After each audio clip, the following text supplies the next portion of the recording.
আসসালামু আলাইকুম ভিউয়ার্স, আজকে আমরা দেখাবো কীভাবে ভাপা পিঠা করতে হয়। শীতের পিঠাও বলে থাকে এই পিঠাকে।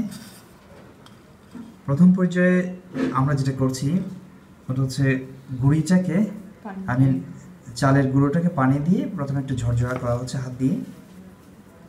দেখুন এখনও বেশ কিন্তু রাফ, এগুলিকে আরও মসৃণ করা হবে, ছেঁকিয়ে ফেলা হবে, তাই না? এই পর্যায়ে দেখছেন আমরা একটা ছাঁকনি ইউজ করছি, এটা একটু বড় সাইজের ছাঁকনি, গুঁড়িগুলি মসৃণ হয়ে যেন পড়ে এর মধ্য দিয়ে। এটা একটু ধৈর্য ধরে করতে হবে, কারণ এটা একটা খুবই ইম্পর্টেন্ট পর্যায়ে। দেখুন খুবই সুন্দর করে পড়ছে, সবই একই সাইজের। এ পর্যায়ে ইনগ্রেডিয়েন্টসগুলি দেখে নিন। এখানটায় আমরা ইউজ করছি নারকেল গুঁড়ো, আর এগুলি খেজুরের গুড় ছোটো করা হয়েছে। আপনার বাটালি গুড়কে আমরা ছোটো করেছি, কিন্তু আপনি খেজুরের গুড়কেও ছোটো করতে পারেন। আর এখানটায় তো আপনার গুড়ি যেগুলি আপনার দেখানো হয়েছিল, আমরা এখানে একটা ছোটো পেয়ালা ইউজ করছি, আপনি যে কোনো পেয়ালা দিয়ে করা যায় এটা। এই পরিমাণ নিয়ে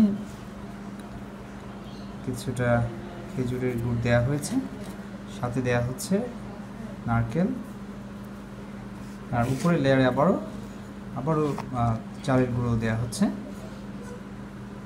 একটু চেপে নেওয়া হচ্ছে, তবে বেশি চাপবেন না, এরকমই দেখাবে।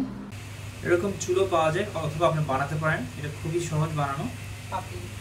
হ্যাঁ, আপনি দেখছেন কীভাবে স্টিম উঠছে এখান থেকে।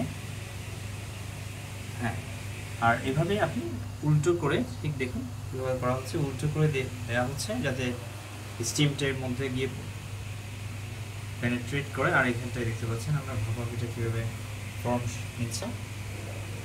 তখনই এটাকে আপনার চারিপাশ থেকে কাপড়টা ঢেকে দেওয়া হচ্ছে, এবং আপনার ঢাকনা দেওয়া হয়েছে। কিছুক্ষণ ওয়েট করা হবে, মিডিয়াম হিটে প্রায় 2 মিনিট ওয়েট করা হচ্ছে। এখানে প্রায় 3-3টে ভাপা পিঠা অলরেডি করা হয়েছে। শেপগুলো দেখুন ভীষণ সুন্দর হয়েছে। নামানোর পালা, দেখুন কীভাবে করা হয়েছে।